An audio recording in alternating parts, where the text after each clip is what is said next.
आम आदमी पार्टी के युवा नेता आदित्य बंसल इस वक्त मेरे साथ मौजूद है। उनसे बात करेंगे तमाम मुद्दे जो इस वक्त चल रहे हैं लोकसभा चुनाव को लेकर और जो स्थिति इस वक्त आम आदमी पार्टी की पूरे देश में बनी हुई है।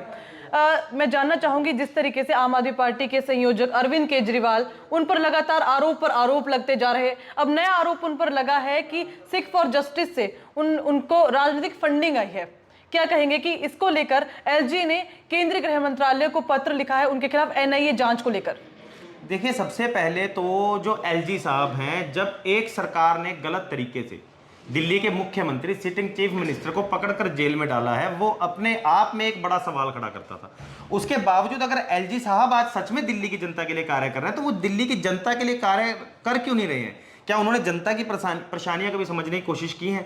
वो बार बार जनता के कार्यों को रोकने का प्रयास कर रहे हैं। जो जनता के लिए सरकार नीतियां लेकर आ रही है, उनको रोकने का प्रयास कर रहे हैं। तो आपके कहने का मतलब ये है कि ये जो भी उन पर आरोप लगाए, ये सरासर झूठ है? बिल्कुल झूठ है। जो एलजी साहब है, वो लेकिन एलजी ने सबूत तक पेश किए हैं। कहां है सबूत? आप बताइए ना। सबूत तो इन्होंने शराब घोटाले के जो केंद्रीय गृह मंत्रालय को पत्र गया है, जो भी सबूत है उनके साथ लगाए गए। देखिए, ये हम तो कहते आ रहे हैं कि एलजी साहब बीजेपी के कार्यकर्ता है, वो देश की जनता के लिए नहीं कार्य कर रहे, दिल्ली की जनता के लिए। अगर सबूत उन्होंने केंद्र सरकार को भेजे हैं ना, आप कोर्ट में दिखाइए ना। आपने जांच की मांग तो कोर्ट से की है, तो आपने कोर्ट में आज तक कोई सबूत पेश क्यों नहीं किया है? क्या जो पहले शराब घोटाला कह रहे थे कि इन्होंने शराब घोटाला किया, वहां से फंडिंग ली और चुनाव में लगाई, अब ये कह रहे हैं कि इन्होंने एक पार्टी से चंदा लिया और उसको चुनाव में उपयोग किया। दूसरी तरफ ये आरोप लगा रहे हैं कि उसी चंदे से इन्होंने भुल्लर जी की रिहाई के लिए लिया, भुल्लर की रिहाई के लिए जो भी हैं, तो उनकी रिहाई के लिए लिया। मैं चाहूंगा कि वो कब से सजा याफ्ता है? क्या इन्होंने ये देखा है? 1995 से वो सजा याफ्ता है, उनको फांसी की सजा सुनाई गई थी।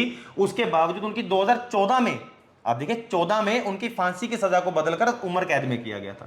तो ये बताइए, केंद्र के मुद्दे में आम आदमी पार्टी अरविंद केजरीवाल क्या कर सकते हैं? वो कैसे उनकी सजा कम करवा सकते हैं? कैसे उन्हें जेल से छुड़वा सकते हैं? तो अगर हम इतना कर सकते हैं, दिल्ली के मुख्यमंत्री है, सुनिए, अगर हम इतना कर सकते हो, जितना आरोप लगा रहे हैं, तो क्या हमारे नेशनल क्रिमिनल खुद जेल में बैठे होते? क्या हमारे पार्टी के मनीष सिसोदिया ये सब जेल में बैठे होते? सत्येंद्र जैन तो खुद को बेगुनाह क्यों नहीं पेश कर रहे हैं? बेगुनाह मैम साबित कैसे करेंगे जब आज हर एक तरीके से बीजेपी हावी हो रही है?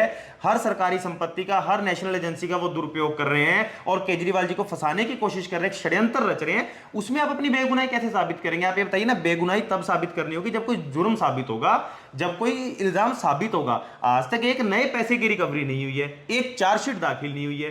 किस बिहाफ पे आप कह रहे हैं कि अरविंद केजरीवाल जी पर इल्जाम है?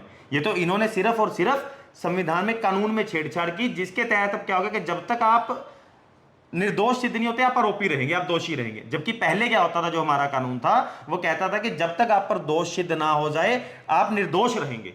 आज इन्होंने कानून में छेड़छाड़ की, जिसके तहत वो रह रहे हैं। इनको डर था कि 7 मई को जो हमारी सुनवाई थी, उसमें अरविंद केजरीवाल जी को जमानत याचिका उनकी मंजूर हो जाएगी, उनको जमानत मिल जाएगी। तो ये बीजेपी की डर और बुखलाहट थी, जिसके तहत उन्होंने अपने एक प्यादे दिल्ली के एलजी साहब यानी कि उनसे एक कदम उठवाया। कहीं ना कहीं चुनाव के समय में केजरीवाल को जेल में रखना कहीं ना कहीं ये इशारा तो नहीं है कि उनको चुनाव से दूर रखा जाए ताकि आम आदमी पार्टी अच्छा परफॉर्म ना कर पाए? देखिए, सिर्फ एक अरविंद केजरीवाल जी की बॉडी को, शरीर को कह सकते हैं आप दूर रख सकते हैं, मगर उनकी सोच को ये दूर नहीं रख सकते, चाहे जितनी मर्जी कोशिश कर लें।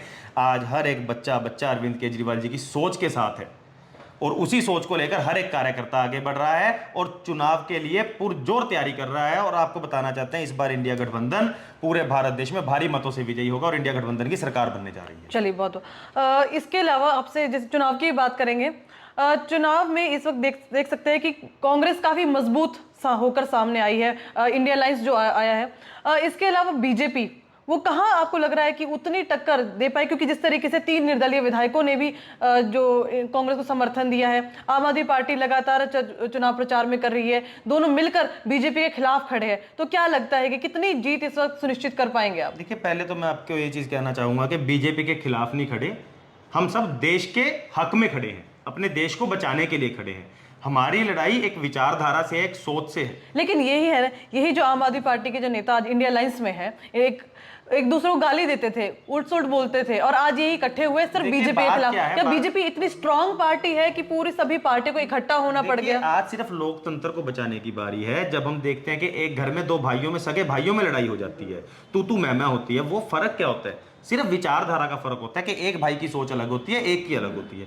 मगर जब बात हमारे देश की आती है, जैसे हमारे दो भाइयों में हमारे घर की बात आती है कि बाहर वाला आकर हमारे घर पर पत्थर फेंकता है, तो हम दोनों भाई एकजुट हो जाते हैं। वैसे ही आज पूरा देश एकजुट हुआ है और अपने आपसी मतभेदों को बुलाकर देश हित में कार्य कर रहा है और देश के लोकतंत्र को बचाने के लिए इकट्ठे हुए हैं। बाकी रही बात जो भी आप ये आपसी मतभेद की बात कर रहे हैं, उनमें जो भी देखिए जो भी होगा वो वैसे ही चलता रहेगा। सिर्फ सबसे पहले हमें देश को बचाना है, लोकतंत्र को बचाना है। अगर लोकतंत्र बचाया जाएगा, जो हमारे बाबा साहब अंबेडकर ने संविधान लिखा था उसको बचाया जाएगा, आगे चुनावी प्रक्रिया को जारी रखा जाएगा, तभी देश में आपकी आवाज स्वतंत्र रहेगी। नहीं तो मतभेद भी काम नहीं आएंगे। अगर दोबारा ये मोदी सरकार आती है तो ये लोकतंत्र को खत्म कर देंगे, संविधान को खत्म कर देंगे। दोबारा चुनाव हमारे भारत देश में होने ही नहीं वाला है। लेटेस्ट वीडियोस के लिए अभी सब्सक्राइब करें A1 हरियाणा को और प्रेस करें बेल आइकन ताकि सभी अपडेट्स आपको मिले सबसे पहले।